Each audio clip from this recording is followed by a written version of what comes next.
Alright YouTube, what is up you guys? Back again. I'm doing another teaching video today. And this is a video I posted on TikTok, a shorter form version of it a little while ago, and people seem to like it, so I'm going to do it here. Break it down a little bit more.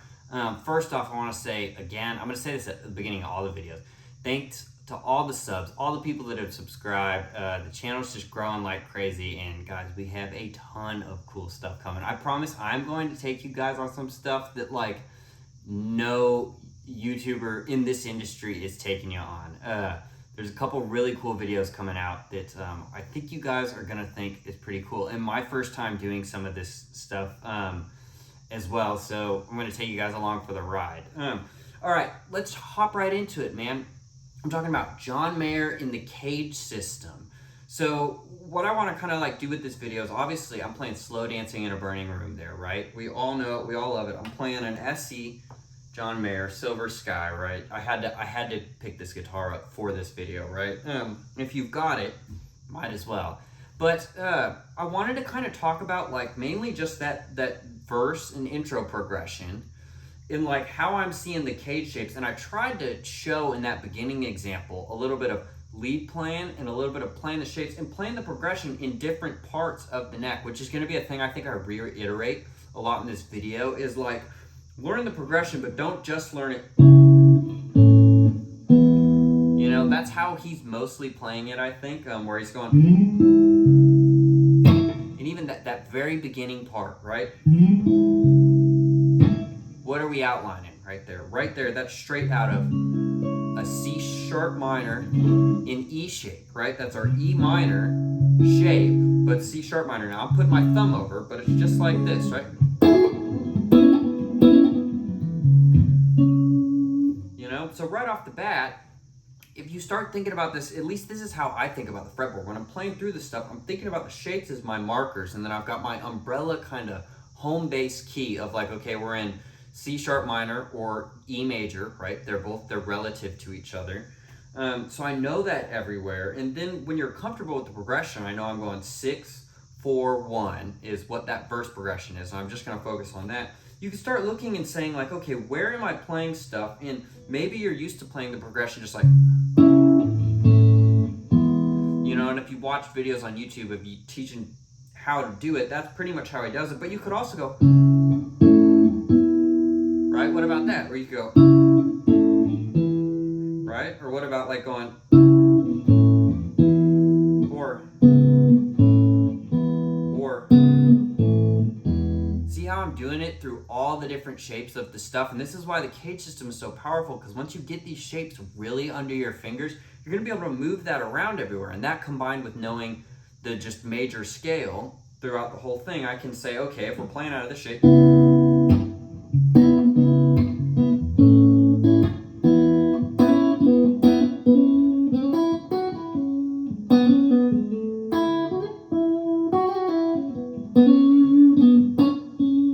of just being like stuck in like, okay, I know right here I can play, right? And that's kind of what the solo does a little bit. I don't know the exact solo, but the like,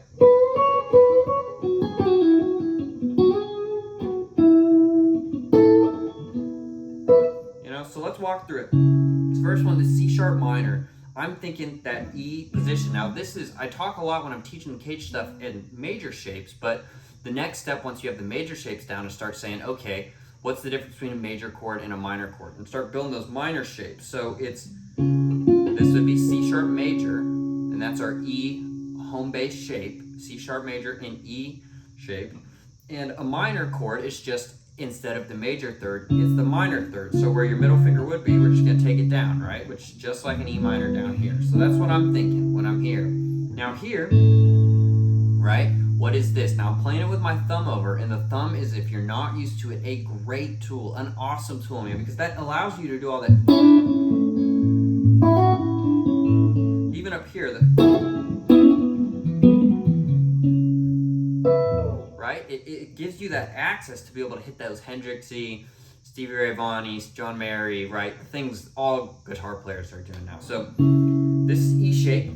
Now we're going down to a major chord in E shape. Look, I'm thinking right here, this is my 4 chord, and I'm playing it in E shape, right? Then my favorite shape, hit that E in C shape. Now he might just play this little bit of the C shape, and that's just the major third, the 5 and the 1, right? There's so much good stuff in that C shape, man. All that stuff that I was playing. So good.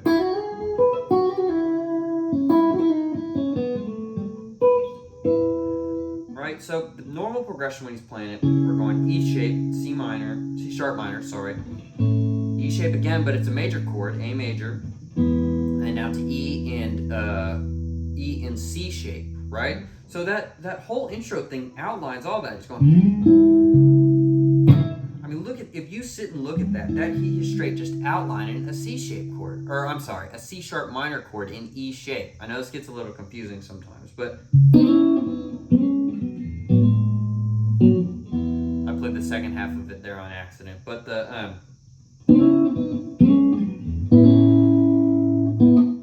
so right here he's hitting his thumb, and he's going from the 2 to the major third. So instead of playing this full E shape, right, he's doing this kind of. So he's getting the thumb, the major third, and the 5, but he's hammering from the 2 to the 5, which John Mayer likes to do a lot. All that.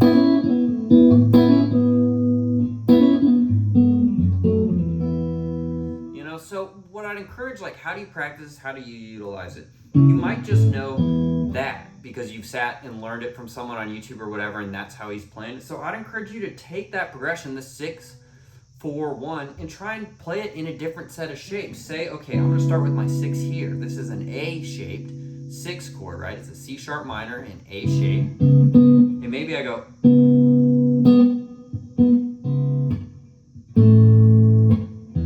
See how there, I hit that A in G shape, right? Now I'm kind of omitting the 3rd, so I'm really just grabbing the G shape part with my pinky down to our good old-fashioned E, right?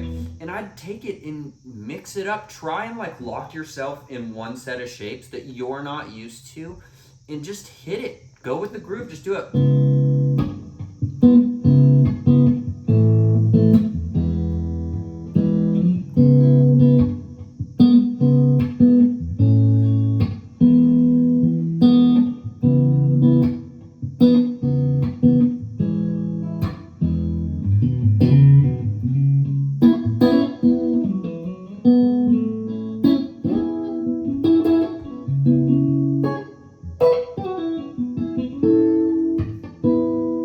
There, I'm moving through the different sets of shapes, and as you start to connect what you're playing to the shapes, it's going to start unlocking more of the fretboard, and that's why I can play the progression here. I can play it anywhere on the neck, right? And I'd encourage you to try and do that. Come up and play that first C sharp minor in D shape, right? That little.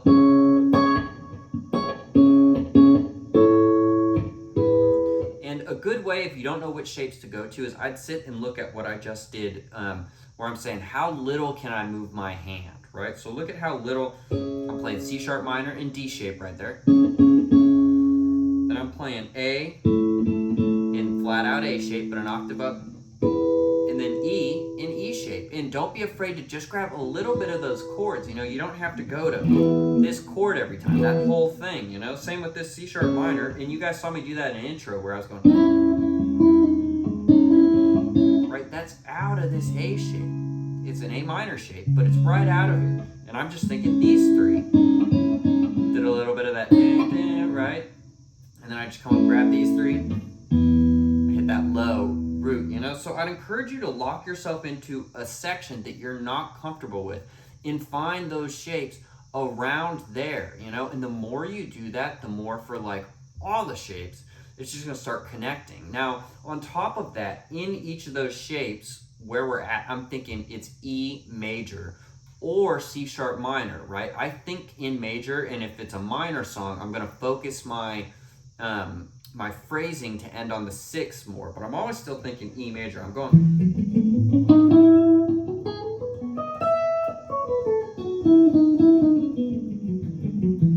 right? But even though here at the beginning, you kind of want to focus on that 6. So I know my E major scale there, but I'm gonna play a lick that's, and then look, I know 4 chords right here. This is an A and C shape. So listen to this.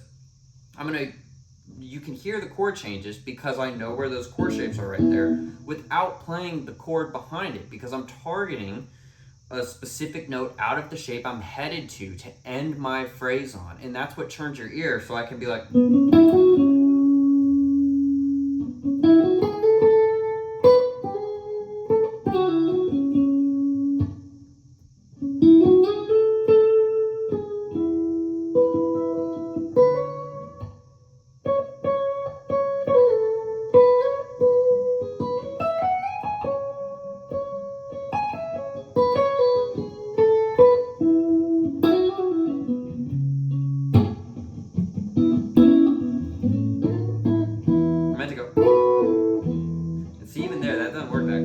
but I hope that gives you guys some tips of like just starting to think about stuff like that. This isn't day 1 of the CAGED system, but once you have the shapes under your fingers, the idea is to start taking stuff you know you like, maybe like this John Mayer stuff, and start thinking, okay, what shape am I playing? Because all of that stuff is coming right out of a shape. When he goes freaking, right? That's kind of that A shape, and he's keeping his hand there so he can just go straight into C shape, you know?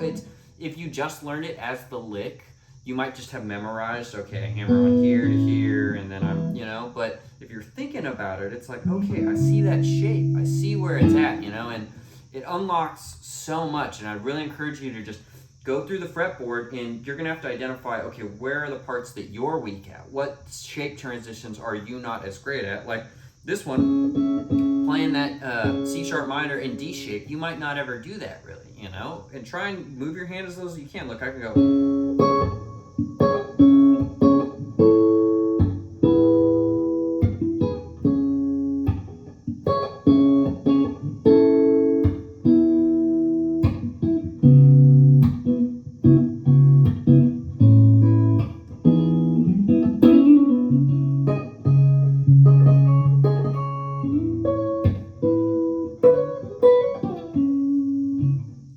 So there, right, I started adding some more colorful chords to it. It's not the way he plays it, but the idea is that like you can mess with that, and the better you know this, it empowers you to do that. So when I'm just improvising, I know that progression so well, and I can play it all up the fretboard. And in each of those kind of chord positions, I know, okay, if I'm focused out of this E shape, I know there's my E major scale. I know that's that E shape. We're starting on C, so I'm gonna focus on the 6 to begin with. Then up to the root of the 4 chord, then to that E,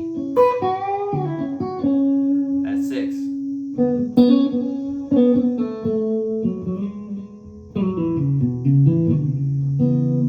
You know, so I hope some of that helps a little bit. The lesson really is to get you to start thinking about that. Like obviously I'm not sitting here being like, put your finger here and then here and then here. That's really not the goal of my lessons in general. So it's not like day 1 beginner if I'm teaching you how to do the song, but it's thinking about that. How do I employ the CAGED system, and like why does it matter? And it matters because I can play that all up and down the whole fretboard, stay in key. Keeping your time is a whole kind of another lesson on its own, right? But I know where that progression is everywhere. And then it unlocks, you know, doing stuff like this little thing where I was going, right? So I'd also encourage you, the final thing I'm going to say is for those shapes, try just playing little parts of it. You don't have to play the whole thing like I just did right there. You